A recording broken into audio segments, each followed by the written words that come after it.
Hello and thank you for joining us. You're watching Newsroom series right here on Channels Television. I'm Ayotunde Balogun. Of course, we're taking a look at the South region in today's edition. But before we delve into the stories, let's first serve you with the top stories making the round. Aviation safety has received a boost in Bayelsa State following the purchase of a firefighting truck to improve the operations of the Bayelsa International Airport. Governor Doye Diri personally tested the new equipment before handing it over to the airport management. It's expected to strengthen emergency response capacity and restore full firefighting capability at the facility.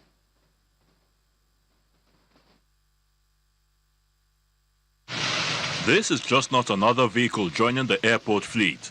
The new fire tender is designed to provide rapid response in the event of an aircraft emergency, helping to protect passengers, crew, airport staff and critical infrastructure. Like in the whole of Nigeria, there is none like this one. Governor Doye Diri takes a first-hand look at the equipment, inspecting its features and test-driving the 2026 model truck before its formal handover.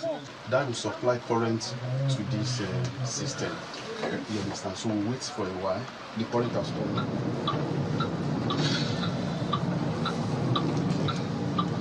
This because of the speed. The airport lacked a water tanker. A water tanker is what is used usually to resupply the fire tenders.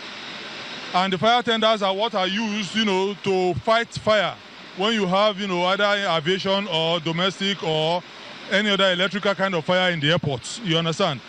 But His Excellency went, many steps further than our request by providing us a fire tender. You understand? In the airport of our capacity, an airport the size of ours, you cannot operate, with just one fire tender. We do have 009 and 012 as two fire tenders in the airport.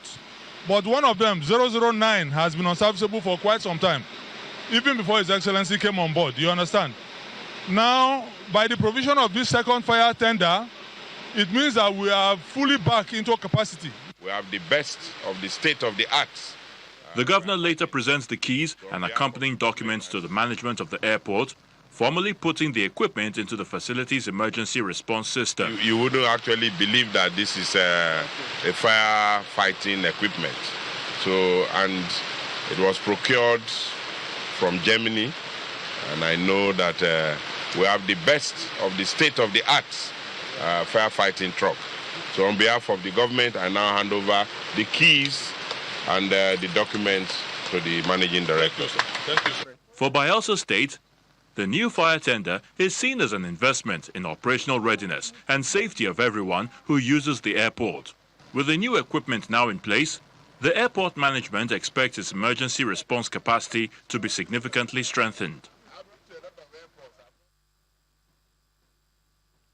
The National Automotive Design and Development Council, NADDC, has called for stronger legislative backing and effective oversight to accelerate the growth of Nigeria's automotive industry.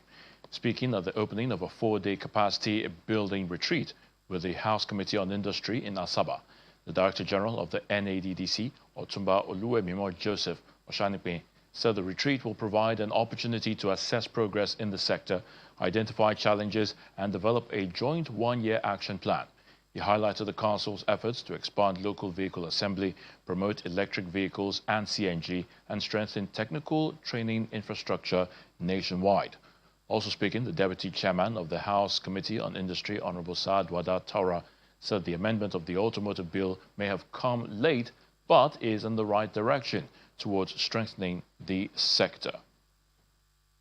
We are here with the House Committee member on Industry, who are the committee that have oversight over our agency. So we have a retreat, and the retreat is to review the journey, reflect on the journey so far, and then chart a path for developing automotive industry. So I talked the other time when I was giving my opening address about reviewing or amend the Act, especially and even rename it the Act for Automotive Industry, Automotive Development Act. Why do we need this act? Because we see a lot of investors what they complain about in Nigeria is about policy changes, that we don't sustain our policy. But when you have an act of parliament, it will give comfort to the investor that we are sustaining this. Looking at how strong this automotive industry so far in the world, with the level of global changes that are coming across the sector, it is a very strong economic sector now in Nigeria. Even looking at what the presidency and other related agencies are doing, honestly, this is a very timely move. And the House Committee on Industry, with the entire members of the National Assembly.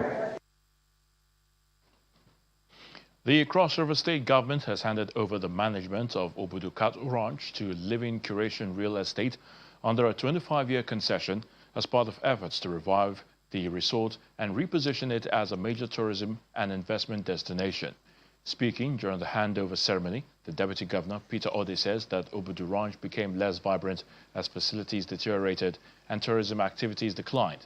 But now the new managers plan to restore key attractions, revive the cable car and develop a safari as well as wildlife conservation project at Utanga is a welcome development. Traditional rulers and residents say they want adequate security around the ranch and the inclusion of experienced workers who have served at the facility, as expectations are high for Obudu to regain its place as a major tourism destination while local people benefit from its revival.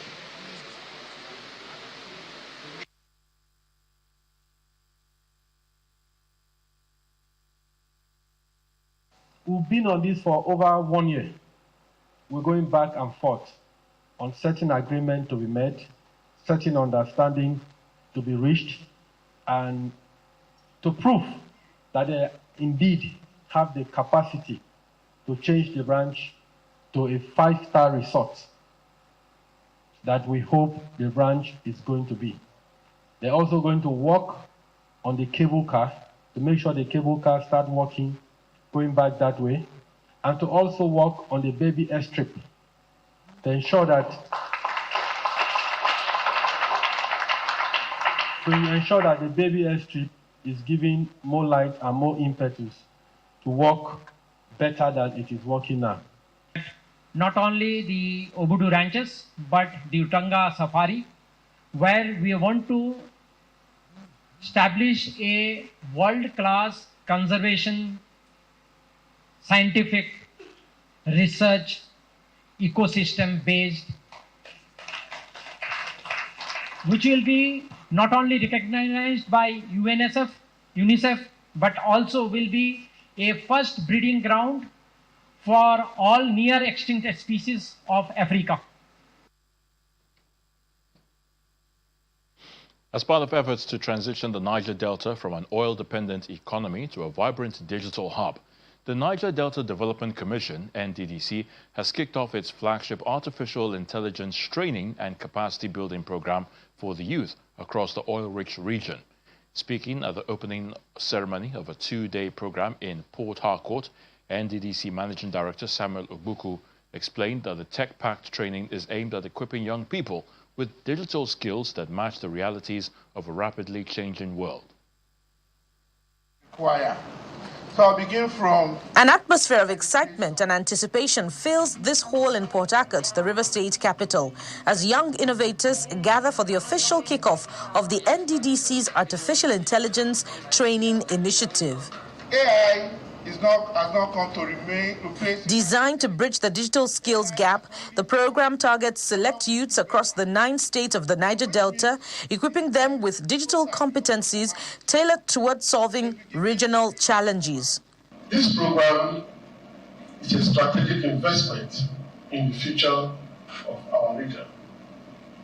It reflects the Commission's commitment to equipping young graduates and unemployed youths with the digital competencies required to thrive in an increasing technology-driven global economy.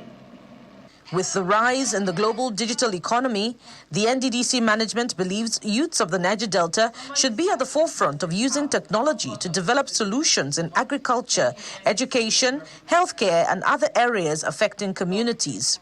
Today, I want our young people to recognize there's another resource with enormous potential: the knowledge, creativity, data, and intelligence within their minds. We want a young entrepreneur in Ondo State to be able to use AI to improve a local enterprise. We want a graduate in any of the communities in Niger Delta to recognize that unemployment does not have to be the final definition of his or her future. A professor of criminology from the Lagos State University, Professor Adedeji Oyenuga, dissects AI concepts that participants can apply in their daily work and professional development. AI has not come to replace human intelligence. AI has only come to help you do better. So which means it depends totally on your command. So if you give it a wrong command, you will get a wrong response. And if you give it the right command, you also get the right answer. This is why it's also important for you at that beginner's level to learn how to command it appropriately. Participants are excited about the opportunity to broaden their knowledge in all things digital. AI is something that has taken the world by storm, and it continues to advance every day. So it's really thoughtful of the NDDC to see it fit to equip us young people in the Niger Delta region with these skills. This training marks the first phase of a broader digital transformation strategy designed to reduce youth unemployment and drive sustainable economic growth across the Niger Delta region. In Akwa Ibom State, Governor Umar Eno has called on lawmakers to complement their legislative duties with initiatives that directly improve the lives of their constituents. The call came at a constituency briefing and empowerment program organized by the member representing Ikorekwene, Esen Udim and Obudu Ranch constituency, Dr. Patrick Umar, where over 700 empowerment items, cash grants and other interventions were distributed. For many constituents, effective representation goes beyond making laws or oversight. It also means having access to support that can improve livelihoods and address immediate community needs. This is the focus of an empowerment program organized by the member representing Ikorekwene, Isianudim, and Obudu Ranch Federal Constituency, Patrick Umar. First, he presents a scorecard of his legislative and constituency development efforts. And I have, by the grace of God, facilitated job opportunities in ministries, departments, and agencies of government for 120 people from this constituency. I have pledged to support your good works in the health sector as chairman of the House of Representatives Committee on Health Institutions by facilitating the donation of 3 brand new ambulances to the federal constituency that I represent. Representing Governor Umar Eno, the Secretary to the Akwa Ibom State Government, Enobong Uwa, urges lawmakers to adopt similar initiatives and programs that directly impact their constituents. I urge other parliamentarians, members of the House of Representatives, senators, who may not have done their empowerment, to consider doing so as soon as possible. Of course, he has listed the things he has done, the bills he has, the motions he has moved, and including the bills he has sponsored. Over 66 of them. My brother, I know it is not easy, and I know you are going to do more. These are your people. I want to thank you for the empowerment. I want to thank you because from what I have seen, you love your people. And this is what representation is all about. The ambulance is expected to improve access to healthcare, while other support packages are designed to strengthen personal businesses and livelihoods. Actually, I feel so excited because Patrick Umar, the Federal House of Reps member representing the good people of Ikorekwene, Isianudim and Obudu Ranch Federal Constituency, has taken politics to the grassroots. So I really thank him because he really renewed his promises. The empowerment program cuts across healthcare, transportation, agriculture, and business support, reflecting an approach that seeks to connect legislative representation with development at the grassroots. When we come back after the break, Edo State unveils policy framework on technology-facilitated gender-based violence. Join us again.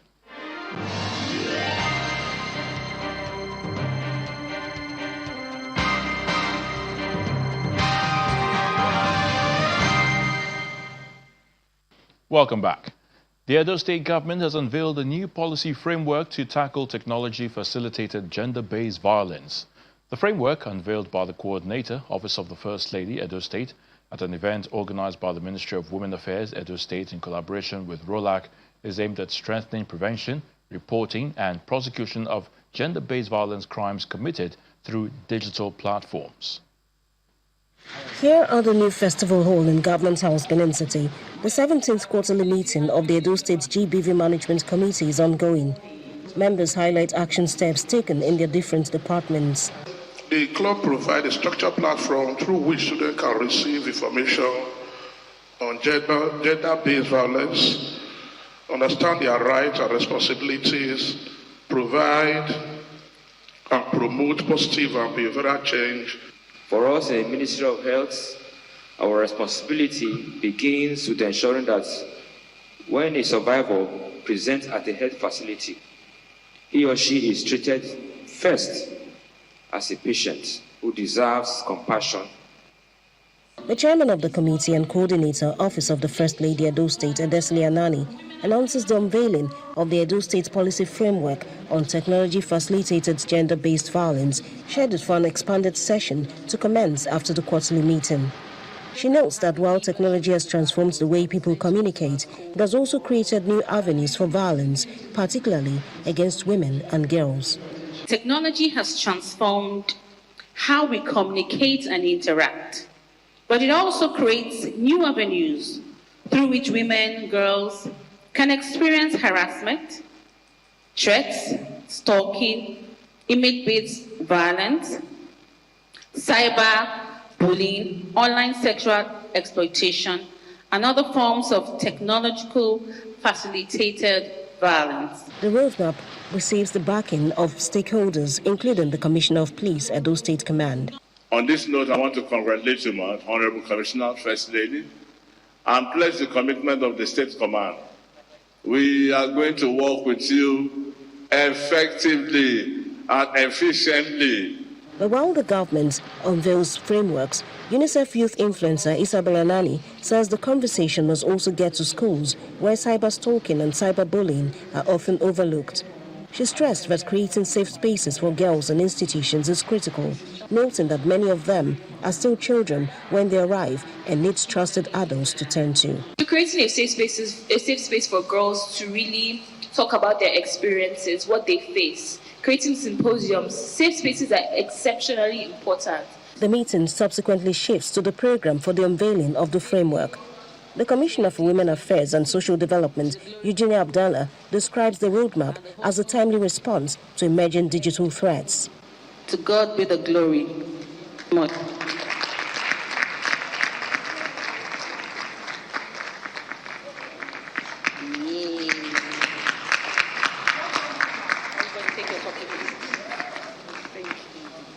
Through effective implementation, we expect that increased public awareness and safety, improve reporting of the TFGBV cases, stronger and more coordinated survival services, enhanced institutional capacity, better referral and case management.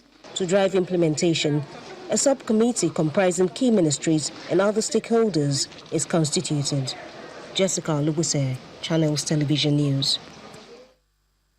As the federal government moves to resume oil exploration and production in Ogoni land, the Ogoni Youth Stakeholders Forum has raised questions over the terms and conditions before such actions can be carried out.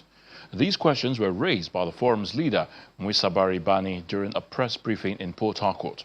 Addressing journalists, Mr. Bani demanded to know what the details of the agreements are between the Ogoni Dialogue Committee and the federal government, including publishing the names of the 40 youths employed by the NNPCL.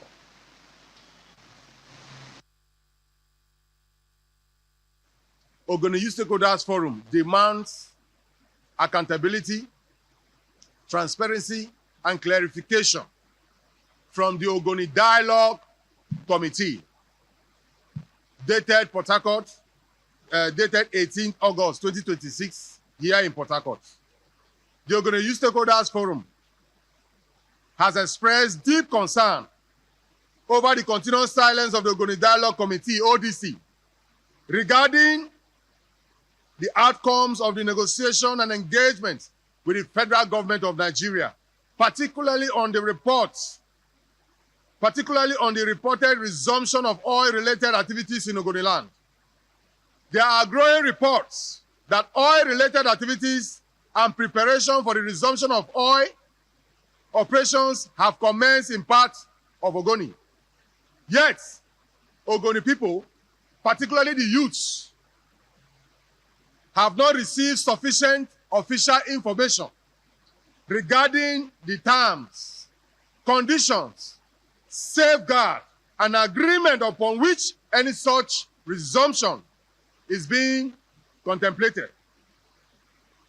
The forum considers this silence troubling and believes that the people of Ogoni have legitimate right to know what the negotiations are on their behalf.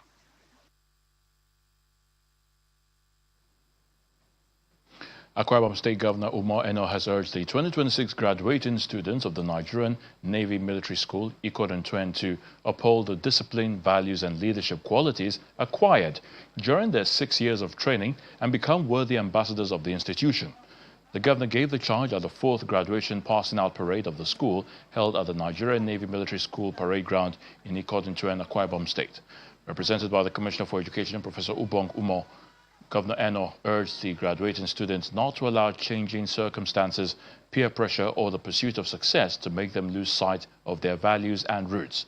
The Chief of the Naval Staff, Vice Admiral Idi Abbas, who was also represented at the event, urges the young sailors to demonstrate the discipline, character and skills acquired during their training.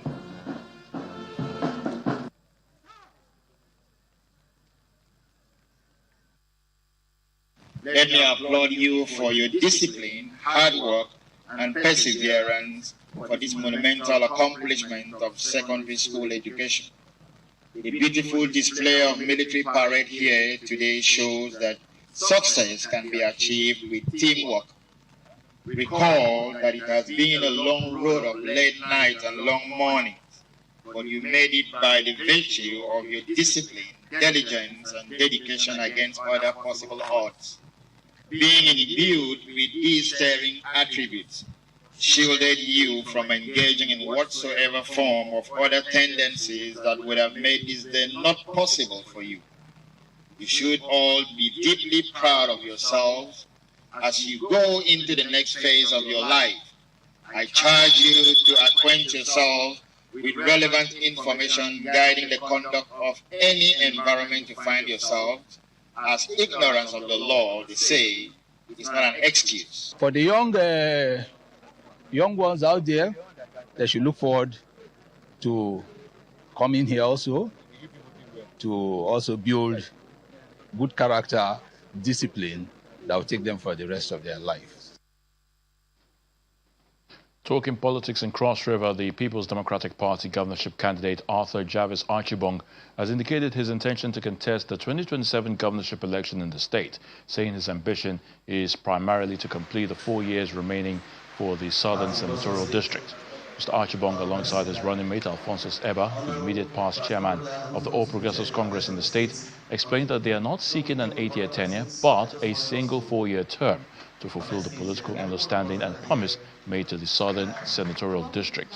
Mr. Archibong made the declaration while addressing journalists at the Ernest Etim Bassi Press Center in Calabar.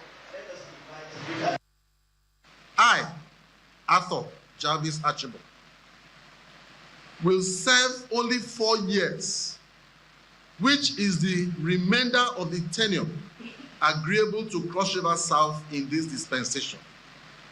This is the covenant I am making with Cross Riverians and my God. I will not depart from this. I will not be an absentee governor. I will be constantly available to the people and only travel outside of the state very rarely, and only to attend to obviously critical affairs that usher verifiable developments to our state. And that's a wrap on Newsroom series, taking a look at the South-South region. Thank you so much for watching. I'm Ayotunde Balogun.